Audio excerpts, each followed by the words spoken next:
ক্ষেত্রে আমরা চাচ্ছি যে আমদানি নির্ভরতা কমাতে এবং আমাদের যতটুকু দরকার, বিশেষ করে একটা যদি আমরা সুষম খাদ্যের কথা বলি, সেখানে যে পুষ্টিগুণ প্রচুর পরিমাণে আছে, একদম সলিউবল, যেটার জন্য আসলে মানুষের শরীরের কোনো এত পুষ্টিগুণের যে ফলগুলোর মধ্যে আছে এবং আমাদের দেশি ফলের মধ্যে আছে, তাহলে সেই ফলগুলো হারিয়ে যাচ্ছে, অপ্রচলিত।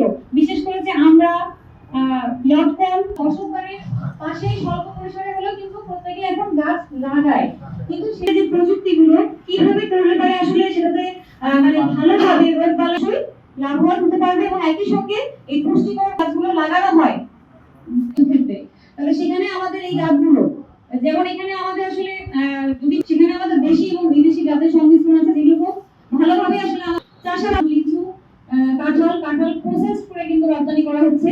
তো আমরা আশা করি যে অদূর ভবিষ্যতে করার উদ্যোগ ইতিমধ্যে গ্রহণ করেছি, হয়তো আমরা সেখানে সফল হতে পারবে।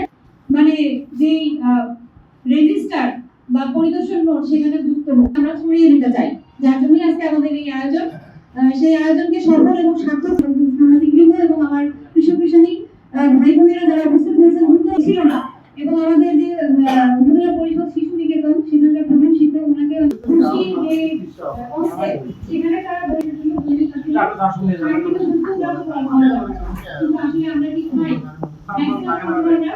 অবশ্যই আমাদের দেশি ফলকে আমরা বেশি প্রাধান্য দেব, এই জন্য আমাদেরকে দেশি ফলে আগামী করবো এবং সেটা যাতে সম্প্রসারিত হয় সেজন্য আপনারা আমাদেরকে সহযোগিতা করবেন। এত ব্যস্ততার মাঝে সবাই, আমি যখন বলেছি প্রত্যেকেই এসেছি, প্রত্যেকেই যে তারা আসলে সময় মতোই আমার এই প্রোগ্রামে এসেছেন এবং তাদেরকে যে পরামর্শগুলো যে আমার যে কৃষক ভাইরা তারা বাগান করছেন এবং নতুন নতুন জায়গাকে আরো এটার পরিধি ব্যাপক এবং বিস্তৃত হবে।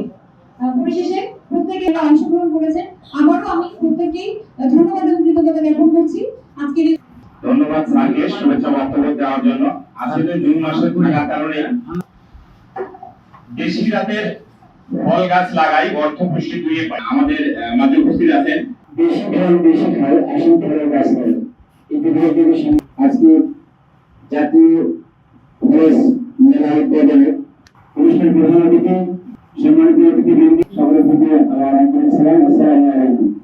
ফল আমাদের শরীরের যে পুষ্টি বা চিনিয়ে নেন, আজকে আমাদের অনুষ্ঠানে যারা আছে বা সোনামণিরা অনেক বাচ্চারা কিন্তু এখানে ফলের নাম দিয়ে বলতে পারতেছে, কারণ আজকে শিক্ষার্থী যারা তারাই কিন্তু আগামী দিনের ভবিষ্যৎ। আমাদের ছোট্ট উপজেলায় যদি 3টি ইউনিয়নে এ ধরনের যদি রপ্তানি যে রেজিস্টার বা হলে আমাদের হাকিমপুরের নাম উঠবে প্রত্যাশী। আমার মনে হয় সুন্দর হোক।